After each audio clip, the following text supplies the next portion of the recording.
Dahil patapos na ang termino, talagang paalis na si Ombudsman Samuel Martires. Salamat naman. Salamat naman. Tapos na ang termino. Ha? Si Martires, 7 years din. Ha? Fixed kasi ang term ng ombudsman. Hindi yan pwedeng tanggalin bago ang pag hindi pa tapos ang termino. Pwede lang siyang tanggalin sa impeachment. Pero ang presidente, kahit ayaw ng presidente sa ombudsman, ano niya yan? Talagang fixed ang term niyan. Independent kasi ang ombudsman eh. Anyway, matatapos na si Ombudsman Martires sa July 27, 2025. Kaya talagang naghahanap na ng kapalit o pampalit. Ang procedure niyan mga kabunyog, mga kababayan, ang ombudsman nagre-recommend ang Judicial and Bar Council. Gumagawa ng tinatawag na shortlist. Mga tatlong pangalan na pipilian ng presidente. At ang presidente ay pipili sa tatlo na yan. Kung sino yung napili ng presidente, yan ang magiging ombudsman. Pero pipili ang presidente sa irerekomenda ng Judicial and Bar Council. Ang sabi ng Judicial and Bar Council, hanggang July 4 na lang sila tatanggap ng mga nominations. Ibig sabihin, kung mayroong mga pangalan na nakikita na posibleng maging ombudsman, tatanggapin ng Judicial and Bar Council hanggang July 4, so malapit na. Pagkatanggap ng Judicial and Bar Council, i-interviewin yan. Kasi magkakaroon ng interview dyan. Bubusisiin yan ng Judicial and Bar Council. Makatapos mag-interview ang Judicial and Bar Council, pipiliin nila yung tatlo. Shortlist. Isasubmit yan sa presidente.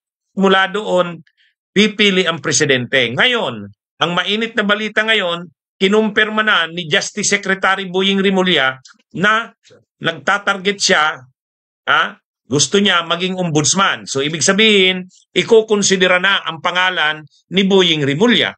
Ipapatawag na yan ng Judicial and Bar Council, i-interviewin na yan. At pag nailagay ang pangalan niya doon sa shortlist na tatlo, pipili ang presidente. O yan mga kabunyog, mga kawan. Anong masasabi nyo? Anong masasabi nyo mga kabunyog na si Boying Rimulya ang isa sa mga nag-aambisyong maging ombudsman? Pag napili na ombudsman itong si Rimulya, mapapalitan siya sa pagka-Secretary of Justice. Sino kaya ang papalit na Secretary of Justice? Sino ang sa tingin ko susunod? Ang nakikita ko dyan,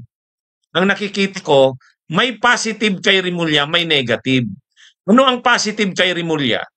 Yung positive kay Rimulya, talagang kakasuhan niya ng mga Duterte. Kahit pag na-impeach si Sara Duterte, o kahit hindi ma-impeach si Sara, pwedeng yung criminal case na plunder, magtuloy yun sa ombudsman. O yan, tingnan. Ma-impeach o hindi si Sara, yung criminal case ng plunder, ombudsman yun. Ombudsman yun. Kaya ang mangyayari dito, delikado talaga dyan si Sara, tutuluyan niya ni Boying. Pag na-impeach si Sara, pwede pa rin matuloy ang criminal case. Kasi iba naman yung impeachment. Yung impeachment kasi hindi naman criminal case yan. Pero yung tungkol sa mga maanumalyang paggastos ng confidential funds, pwede yan sa ombudsman, plunder yan. O yan mga kabunyog, mga kababayan. So, itong si Rimulya, sa tingin ko, kaya niyan. Hindi yan matatakot sa kasuhan si Sara. Ang isa pa dyan na problema, si Bongo. Di ba si Bongo may mga kasong plunder din? Ombudsman din yun. Yung kaso ni Bongo na plunder, hindi pa yun tapos. Nasa ombudsman yun, hindi pa nare-resolve. I-resolve yan ni Rimulya. Malamang, pag lumabas yung resolution sa mga kaso ni Bongo na plunder na pinail ni Trillanes, lalabas na naman ang warrant of arrest kay Bongo. Si Sara Duterte, pag na-impeach yan, pwede pa rin ituloy ang kaso criminal case, plunder sa ombudsman naman. At kahit hindi siya ma-impeach, assuming dinismiss ng assuming dinismiss ng Senado impeachment ni Sara, pwedeng tumuloy ang plunder sa ombudsman. Kaya yan mga kabunyog, mga kababayan. Kaya ito, sigurado tayo dito, nag-iisip na dito ang kampo ng mga Duterte, si Boying ang pwedeng maging ombudsman. Ako sa tingin ko, yan na, susunod na ombudsman na yan. Yung mga korupsyon sa panahon ni Duterte na nandyan ngayon sa ombudsman na hindi pa nare-resolve ni Martires, a-action na ni Boying yan. Yung mga kasong plunder kay Bongo, nasa ombudsman yun. Yung kaso rin na yung kasong qualified. Ano pa ba yung mga kasong nakasampa sa ombudsman? Yun na nga, yung kay Sara Duterte nasa ombudsman din, yung tungkol sa tungkol dun sa confidential funds. Hindi na tinapos ni Martires kasi talagang grabe ang reaksyon ng publiko. Kaya hindi tinapos, umatras si Martires. Pero kung si Boying ang Secretary of Justice, mamanahin ni Boying yun. Kaya malaking tulong itong si Boying kung ombudsman. Kaya lang, pabor din si Dolor Garcia. Kaya lang ang problema dito, kay Remulla, ito naman ang nakikita kong kontra dyan. Una, dapat kasi ang ombudsman, basta't corrupt, kasuhan. Ang problema kay Boying, politiko Politiko si Boying. Politiko ngayon, baka naman kasuhan niya yung mga Duterte, pero yung mga corrupt din ngayon, halimbawa, si Saldico, maraming kaso, marami diyang mga nagrereklamo na grabe ang korupsyon. Yung mga kongresista na involved din sa korupsyon, patkasuhan din yan. Kasi yan ang trabaho ng ombudsman Kumbaga, wala ka dapat na kinakatakutan. Ang problema kay Boying dahil politiko, baka naman kakasuhan ng mga Duterte, papaligtasin yung kakampi. Hindi tama yun. Yan ang ng ombudsman Dapat independent nga yan. Ibig sabihin, kumbaga, kakampi ka, nasa administrasyon ka o hindi, Duterte ka o hindi, dapat kasuhan. Yan yung Kaya lang ang problema nga, dahil politiko si Boying, malamang yan, papalibrihin yan yung kakampi nila. Yun di maganda yun. Alam nyo naman ang aking stand sa basta't corrupt, dapat kasuhan. Yun naman ang hindi maganda kay Boying. Sa tingin ko lang. Pero pagdating talaga sa mga Duterte, ay talagang kakasuhan niya yan. Kaya yung ginawa ni Remulla, ni Martires, na pinotektahan ang Duterte, dito kay Boying, hindi pwede yun. Kaya ang talagang dito, ang magiging problema dito kay Boying, kasi yung dahil politiko siya, ang ugali siyempre, pag politiko yan, may ugali yan na poprotektahan yung kakampi. So hindi maganda yun Hindi maganda yun. Si Ombudsman Martires, si Ombudsman Martires protektahan ang Duterte. Hindi rin natin gusto yun. Si Conchita Carpio Morales, okay yun. Okay yun, si Conchita Carpio Morales. Sa katunayan, may mga kakampi yata kay Pinoy na kinasuhan din noon. Maalala natin si Alcala, di ba? Si Alcala, kakampiyan ng kakampiyan ni Pinoy. Kakampi ni Pinoy, pero nakasuhan yan kay Martires. Si Rafi Biason yata Si Rafi Biason, nakasuhan sa panahon ni Conchita Carpio Morales. Si Joel Villanueva, nakasuhan yan sa panahon ni Conchita Carpio Morales. Si Villanueva noon, dumidikit kay Pinoy. Diba? Dumidikit yan si Villanueva, Joel, kay Pinoy. Pero, Ang ombudsman noon, si Conchita Carpio Morales, nakasuhan yan si Joel Villanueva, di ba? Ang nag-imbestiga noon kay Joel Villanueva, si Conchita Carpio Morales. Yan yung maganda. Yan, ganun dapat ang ombudsman. Ha? Kaya nga, yung mga panahon ni Pinoy, kahit yung mga kakampi niya, natatakot maging kurap.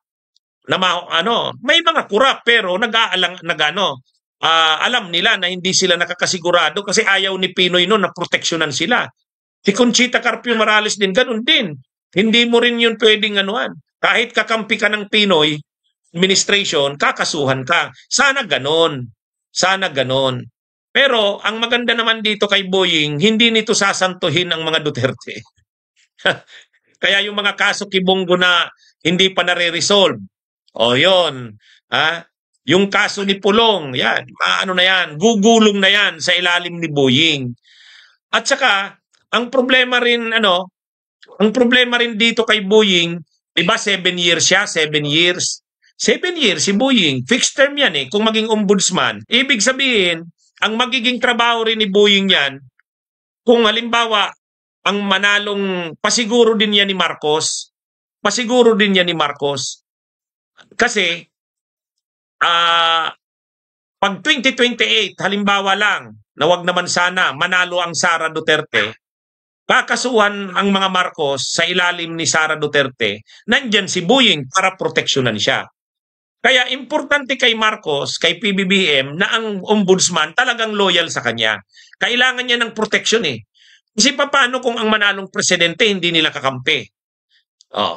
Kaya lang, ito ring si Boying, ang problema rin nito, baka pag ang nanalong presidente, kalaban nila, tapos pag inimpeach siya, kasi i-impeach yan, baka lumala ang ang health nito. Hindi niya kayanin. Hindi niya kayanin. Ang mangyayari niyan, kapag hindi niya kinaya ng health niya, magre-resign yan. Pag nag-resign yan si Rimulya, papalitan yan. Ang problema, paano kung manalo si Sara Duterte?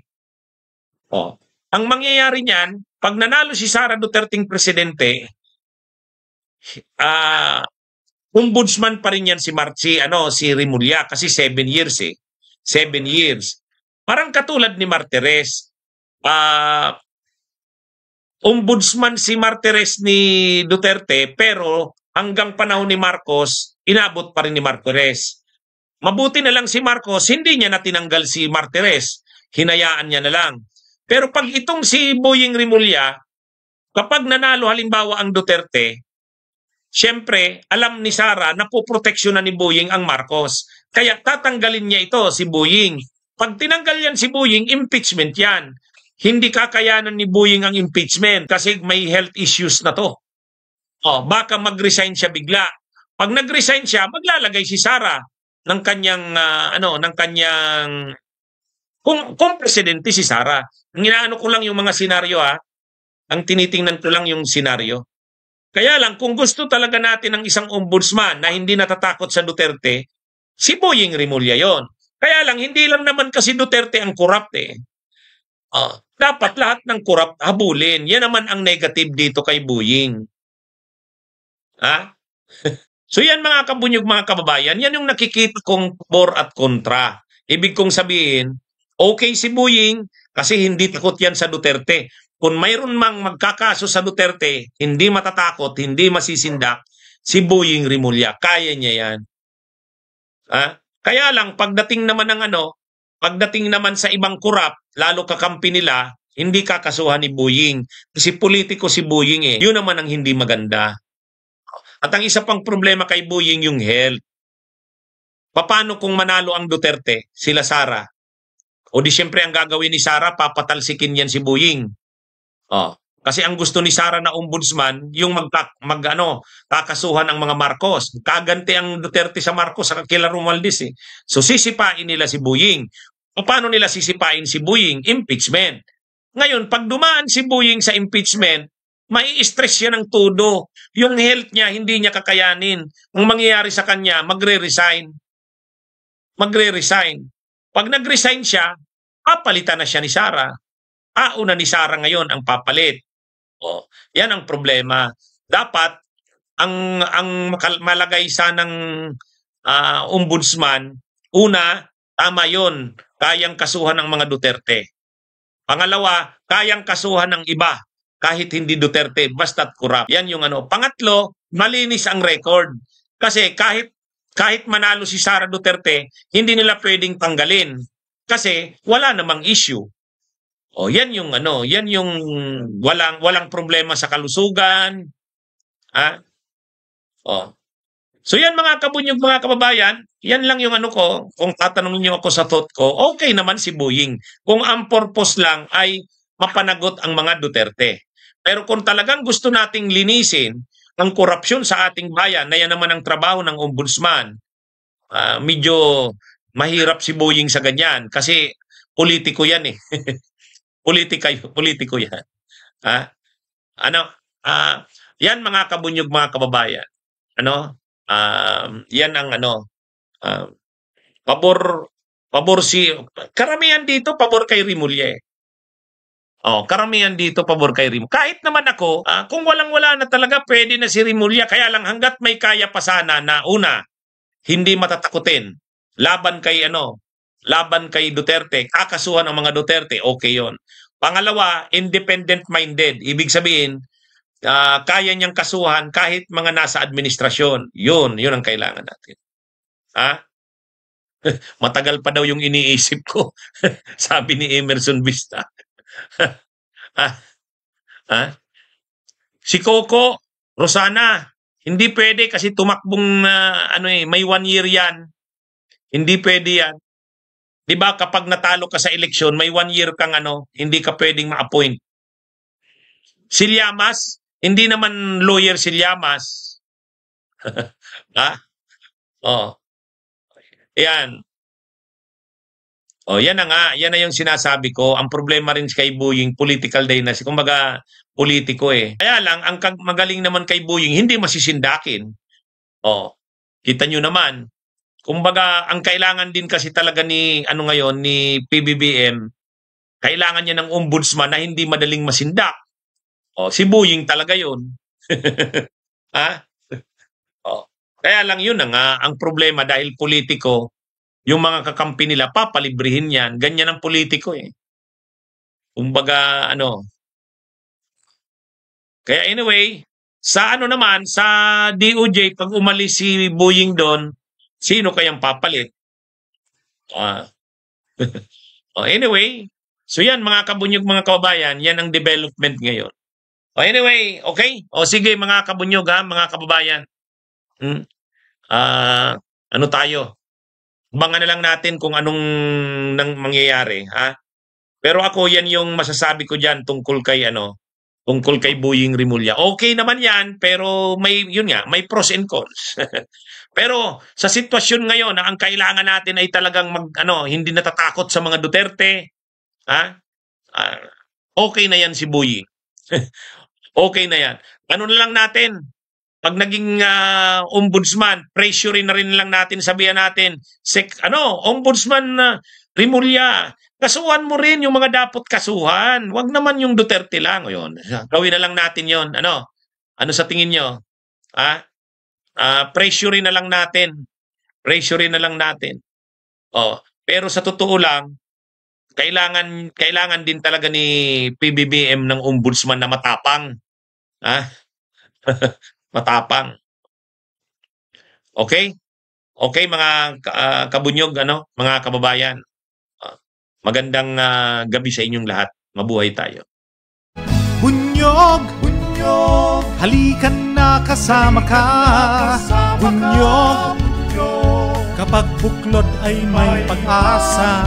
Luzon, Visayas, Mindanao, isa ang pananaw.